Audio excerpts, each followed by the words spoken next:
Mi vedete qui di nuovo nella mia camera slash studio. Purtroppo non posso farvi vedere tutto nel video per giustamente motivi di privacy, cioè saranno anche fatti degli sposi di come è andato il matrimonio, però mi volevo soffermare su un aspetto o due in particolare.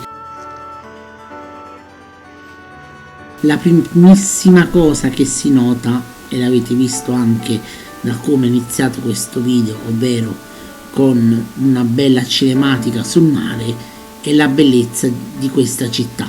Napoli o anche province annesse, infatti in questo caso le clip sono state girate a Pozzuoli, un'altra città veramente stupenda. Vi lascio qualche foto, qualcosa per farvi capire la bellezza di questo mare. Ma secondo voi esiste un piatto più buono di tofu, pomodorini e avocado? Ma quale dieta? Mi piace le polpette, mi piace la cotoletta. Oggi mangiate quattro, tengo fame e son che sette. Con sole notte, con sta una casa vostra. Chiamate mi fa festa, una mezz'ora e stiamo a posto.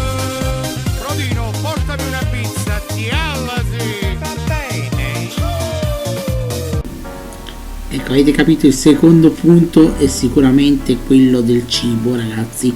Abbiamo mangiato veramente benissimo e soprattutto tantissimo.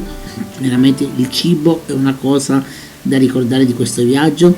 Tra l'altro proprio in quei giorni mi è capitato questo TikTok che avete visto e quindi io ho voluto rispondere in modo un po' simpatico, nel senso che c'è tutto meglio di quello che lui ha elencato, soprattutto se ti trovi in una città come Napoli, ma così come Napoli sicuramente ogni regione ha i suoi piatti forti, però io essendo napoletano vi faccio vedere i miei.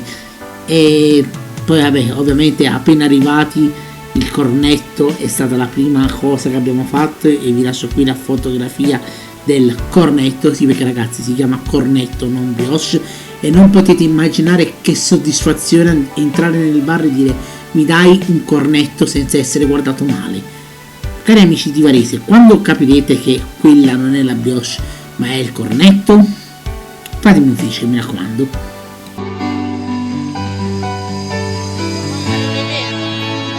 Il prossimo punto che sicuramente rimane in testa è quello della musica, soprattutto quella neomelodica. Infatti sono delle vere e proprie città musicali, c'è musica ovunque, passa qualcuno in macchina, senti la musica, vai al ristorante, senti la musica tipica, accendi la radio, c'è la musica, per strada la gente canta, è una città musicale. E tra l'altro ci è capitato che in pizzeria è arrivato questo Pulcinella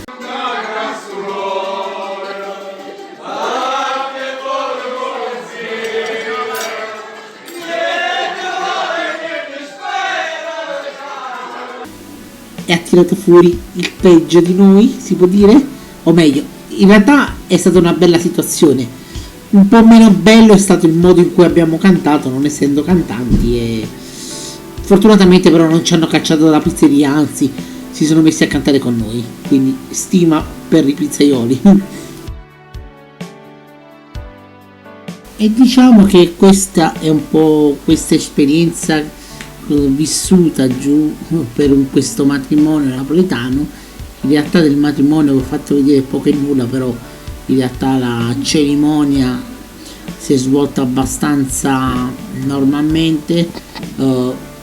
Forse giusto nel sud Italia è più facile vedere qualche lacrima, forse siamo un po' più da sceneggiati su questo, però in realtà la cerimonia in chiesa credo sia abbastanza normale. Il video si conclude qui con questo riassunto delle cose più iconiche di questa vacanza in occasione di un matrimonio al sud. Però intanto già da infiltrato vi ho fatto vedere un po' quelli che sono i piatti di un matrimonio e avete visto che sono davvero tanti. Giusto per concludere vi lascio qui la foto del menù, che in questo menù però non è compreso l'aperitivo, perché in tutto ciò avete già visto prima molte foto dei piatti dell'aperitivo al tavolo.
Evviva gli spaghi!